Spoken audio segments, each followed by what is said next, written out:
What's going on there, guys? Welcome back to a new Battle Beers episode of the Craftavore Tastes, and today we're getting a little old school. Yeah. So today we are doing a Battle Beers episode of old school West Coast IPAs, featuring none other than from San Diego, California. This is Stone IPA versus from Petaluma, California. This is Lagunitas IPA. Yeah, so wanted to do this for a couple of different reasons. I actually put up a Instagram post, if you follow me on Instagram a number of days ago, where I had that guy right there. And I had this craving for just kind of an old school OG West Coast IPA, right? Something super clean, super kind of crisp, piney, grapefruit forward. I fall victim to probably drinking and reviewing on this channel way too many New England style IPAs. And yeah, I think that my palate just got a little bit fatigued and was really kind of craving some of that old school West Coast IPA vibes. So I went out and purchased Stone's IPA here in this nifty 19.2 fluid ounce can.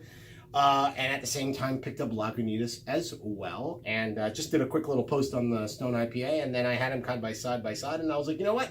Let me head back out to the store. Let me pick up another one of these guys and let's just do it side by side in an episode here on Battle Beers. All right, so a couple things that I just want to get into before we get into the actual head-to-head matchup is Stone IPA coming in at 6.9% ABV. Again, that 19.2 fluid ounce can.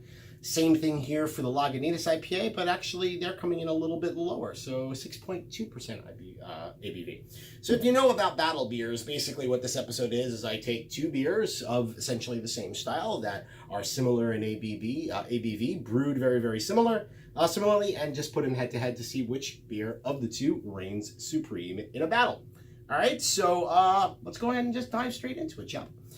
Cool thing about this is the 19.2% fluid ounce cans. I'm seeing a lot of kind of flagship beers from some of the bigger craft breweries are kind of lending themselves towards this. I don't really know exactly what the trend is, other than maybe to say maybe it's the new 22 ounce bomber. I don't know. I think it's pretty cool. I thought the price point on them was pretty sweet. So yeah, let's dive straight into them. All right, so we're just gonna go and get straight into the Battle Beers. We're gonna pour each of these guys into their respective glasses. We're going to take a look at the appearance. We're going to get the aroma on both. We're going to taste both of them, and then we are going to rate them head-to-head against each other to see which one reigns supreme. All right, so let's go ahead and just pop a top on this Stone first.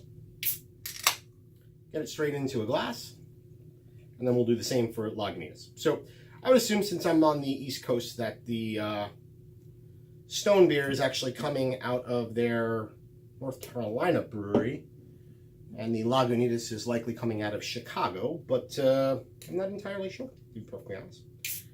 That just would be my assumption. All right, so let's go ahead and pour the Lagunitas. We'll see how close side by side I can actually get these guys. Oh, not bad on the first run. Perfect. All right, so let's move these guys off to the side right here. Let's push these a little bit back a little bit further, so hopefully it gets into the camera view. So yeah, how do these beers look, man? Let's go side by side. So Stone, Lagunitas. How do these beers look in terms of appearance? Well, they look damn near identical. It is pretty much a medium gold kind of color. Full on kind of clarity going on there. There is a little bit of kind of, they're clear. They're clear beers, right? But there is a little bit of kind of chill haze happening in them, both of these guys. But obviously that's more of, a byproduct of the actual beer itself and not actually a feature, because as we know with West Coast style IPAs, right? Clear as day, right? So yeah. So honestly, if you put these beers, and they obviously are side by side, there's nothing about either of these beers that I can tell differentiate from each other. They literally look freaking identical. They look absolutely gorgeous, look super inviting. Each of them actually almost even have like the head retention, the couple more kind of forming bubbles here on the Stone versus the Lagunitas. The Lagunitas actually looks a little bit more pillowy. But other than that, man, like literally it's a dead freaking heat. No difference between the two. All right, so let's dive ourselves into the aroma. We'll go with the Stone IPA first.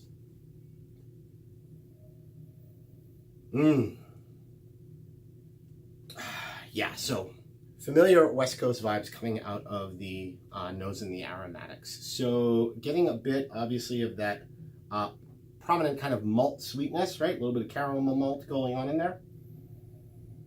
You know, follow a little bit more with that kind of piney kind of overtones, a little bit of those kind of grapefruit overtones coming up front.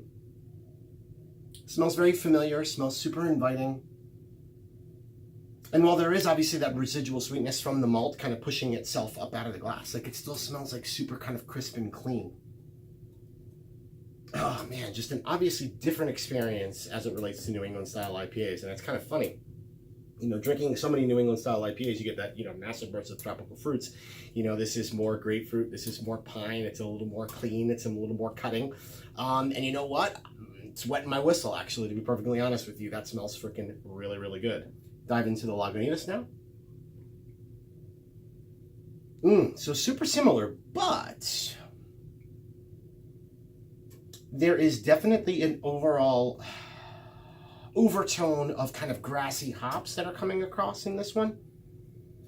So similar kind of malt profile.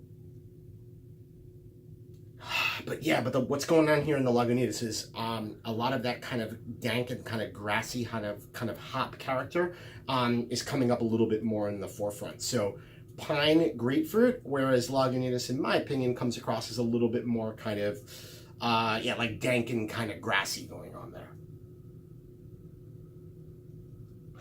Even a little bit of kind of fruitiness, perhaps, from the hop perspective as well. Yeah, so it's super interesting. So side by side, they look exactly the same. In terms of the overall aroma, both are really kind of nice in their own respective ways, but they are pretty different. Like, you can definitely taste variations between the two. All right, move on to the taste. Stone first. Cheers.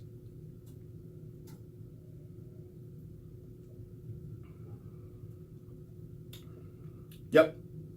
Familiar kind of West Coast vibe. Huge blast of bitterness. Straight up out of the gate. Passing through your palate, pine, grapefruit, bit of that malt kind of sweetness going on. Finishes out super dry.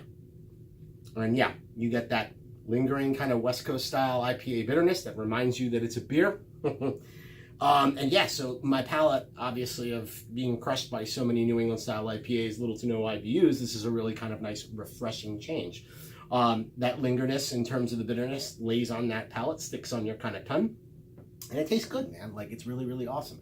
Going back in for another taste.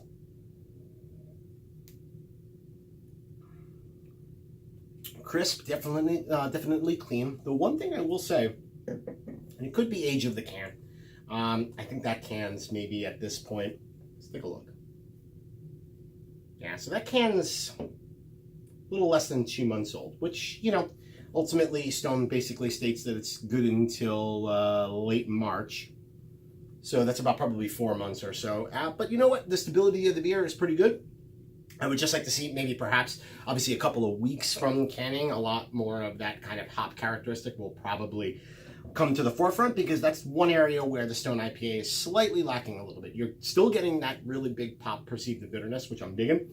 But just the overall kind of hop characteristics from the aromatics are a little bit less there.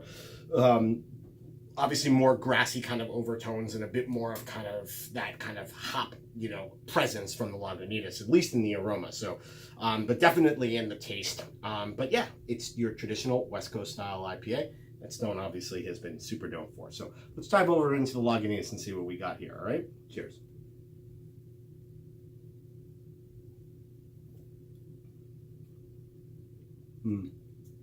Yeah, so interesting.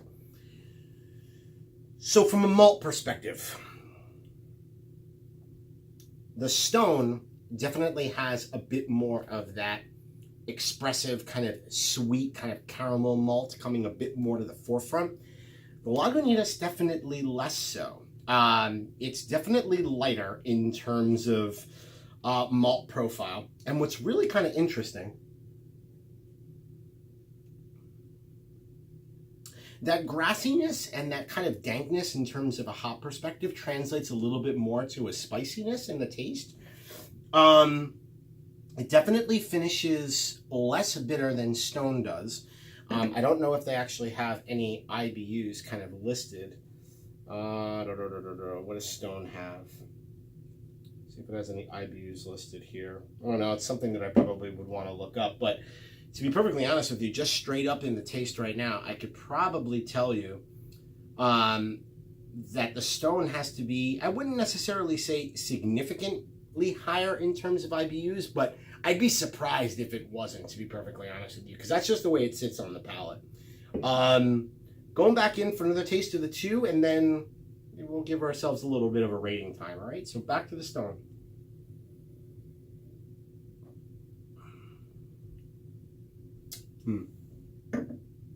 Lagunitas.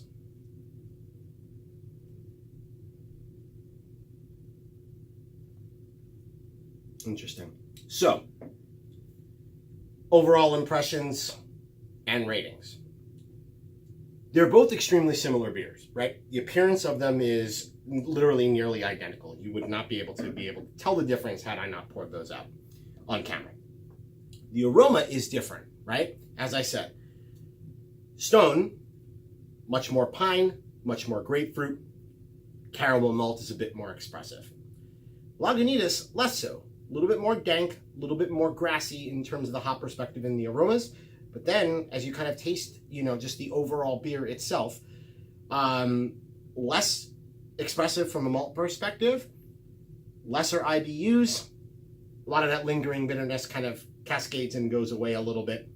And I would almost kind of say, from a mouthfeel perspective, the Stone almost feels like a little bit more sticky, a little bit more resiny than the Lagunitas IPA does. All right, so let's go ahead. Rating time, and we'll see how these guys go. So, in my opinion, when we're talking about West Coast style IPAs, right? For me, I'm looking for that big, huge punch bitterness. I am looking for that traditional West Coast style malt profile that's a little bit more on the sweeter note. I'm looking for kind of that big IBU, kind of clean, aggressive IPA that just sings pine and grapefruit. That's what I think of when I think of a West Coast IPA. And so, with that in mind, I'm going to go ahead and give 4 caps to the Stone IPA and 3.75 caps to the Lagunitas IPA. So the winner for today's OG West Coast style IPA Battle Beers episode here on the Craftavore Taste is none other than Stone IPA. Yeah, it definitely checks off that box a little bit more for me as it relates to West Coast style IPAs than the Lagunitas does. And frankly, the Lagunitas IPA, I don't know. There's actually a Julian code on the bottom of the can itself, and frankly, I don't know how to read those. I'm sure there's a website that I can look it up. So I'd be interested to see kind of what the difference is in terms of the overall freshness of the overall can. But nonetheless, obviously, Lagunitas, if this is from Chicago, they are kicking out beers pretty darn quickly here to the East Coast. And so even with a little age on the Stone IPA, it actually takes the cake. All right, so that'll do it this episode of the Craftavore Taste of Battle Beers. The winner of this episode is none other than Stone Brewing's Stone IPA. All right, that'll do it for this episode. I hope you join me again for another episode where I drink, I review, I rate, and then I repeat. Cheers, guys.